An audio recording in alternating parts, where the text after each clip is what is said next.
Ana Aisha radhiyallahu anha, kutoka kwa mama Aisha, radhi za Mwenyezi Mungu zimwendee yeye, anna nabiyya sallallahu alayhi wasallam, hakika ya mtume Muhammad, rehma na amani zimshukie yeye, kana ya'takifu al-ashra al-awakhir min Ramadana, alikuwa akikaa i'tikaf katika 10 la mwisho ndani ya mwezi wa Ramadhan, hata tawaffahu Allah, hakuiacha sunna hiyo mpaka Allah akaichukua roho yake.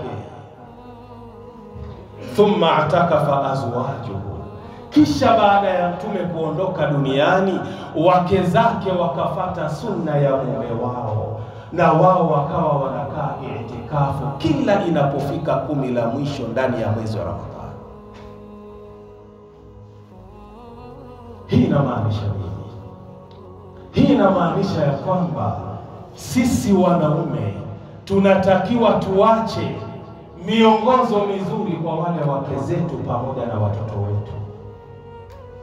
Kama ni mtu ambaye unafanya kheri mbalimbali, ifahamishe familia yako ya kwamba mimi ndani ya Ramadhan ninapopokea mshahara wangu, kama ni 60,000-70,000, huwa natoa 30,000 kwa ajili ya kuwasaidia mayatima,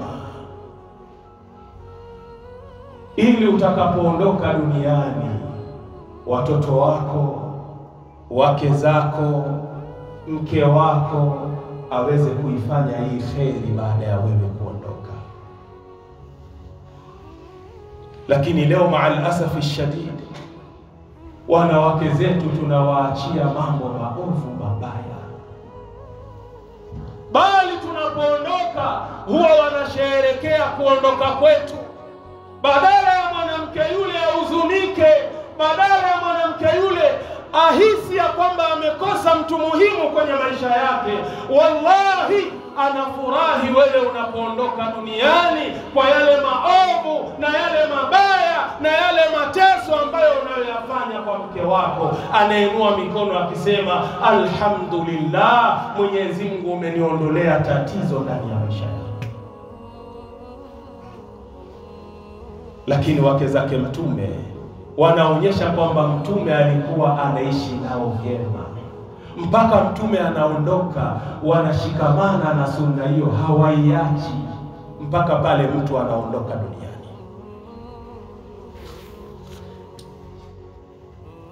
Kwa hiyo hapa anasema mama Aisha, kana ya'takifu al-ashara al-awakhir min Ramadhan, mtume alikuwa akikaa i'tikaf katika 10 la mwisho katika mwezi wa Ramadhan, hata tawaffahu Allah, mpaka Mwenyezi Mungu akamchukua mtume wake. Thumma atakafa azwajuhu min ba'dihi, kisha wakaja kukaa i'tikafu wake zake baada ya kuondoka mtume. Hadithi hii ni sahihi, kaipokea Imamu al-Bukhari kwa nambari 2026, Muslim kaipokea kwa nambari 1172. Sheikh Albani ameisahihisha hadithi hii fi sahihi Abi Daud, utaipata kwa nambari 2462.